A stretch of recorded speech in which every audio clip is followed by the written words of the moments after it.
Hi, my name's Nicole, and I'm in my final semester of university at Simon Fraser University. I'm studying business, and I own a 6-year-old Self-Francais mare that I've had ever since she was born, and I took her to university with me. Riding in university was one of the best decisions I ever made. Having my horse was the best outlet that I could ever have for stress. She kept me sane throughout the entire thing. I wouldn't change it for the world. And there'll be lots of people out there telling you you can't do it. You'll even believe it yourself sometimes. But if this is the sport you're passionate about, if this is the industry you want to go into, you have to keep riding throughout university because it's how you get somewhere, it's how you practice. You'll lose it if you don't. And I'm so happy I did.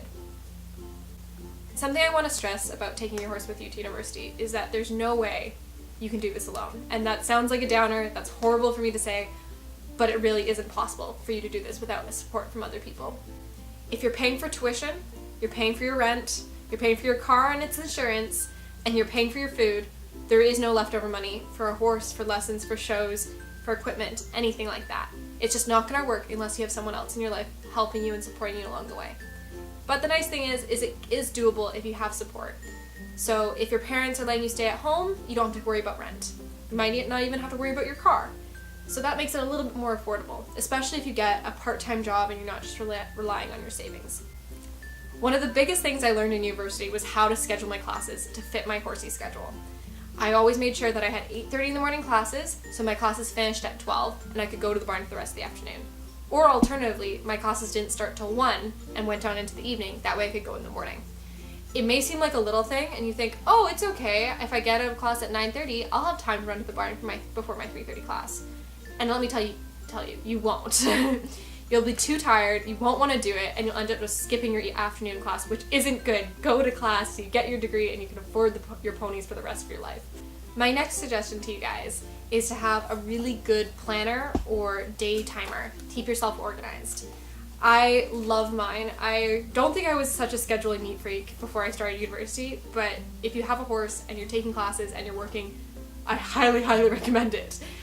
For myself, I got myself a planner that goes by months and also by weeks. So what I do is at the beginning of each class, of each semester, I take the syllabus, which is basically like the course summary, and I write down all the due dates in the month sections. That way if I'm just flipping through, I know when things are due. The second thing I do is I go through each week, and the week before my readings are due, I write them in at the top, which, like that. That way I know what's coming up that week and what I need to get done. It may seem like a little thing, but it makes the biggest difference in the whole wide world.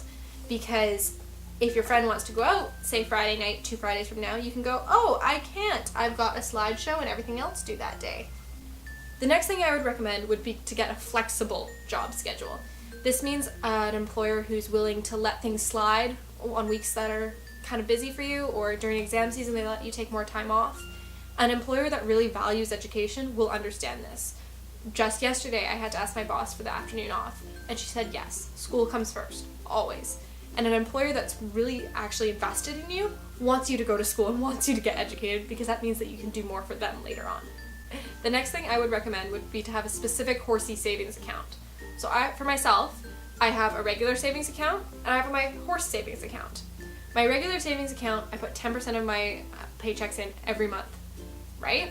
My horsey one, I just put more money in when I have a little bit of extra money at the end of the week. It's the extra change for my coffee, the extra money because I didn't buy something instead, and slowly it builds. That way when I have to buy Essa a new blanket or, she's broken something, I have a little bit of a savings to spend directly on that instead of taking out of my personal account, which is supposed to be for my car or, a new piece of furniture or, something important like my health.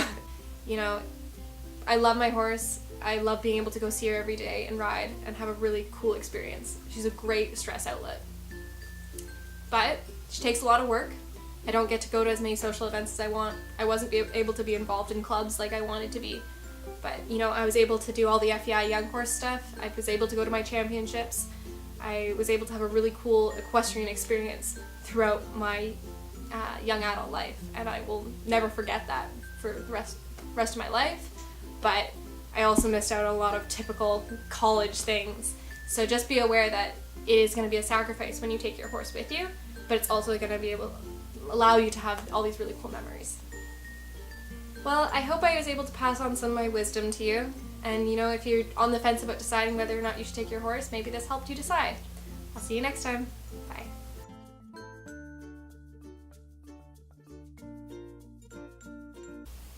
Perfect.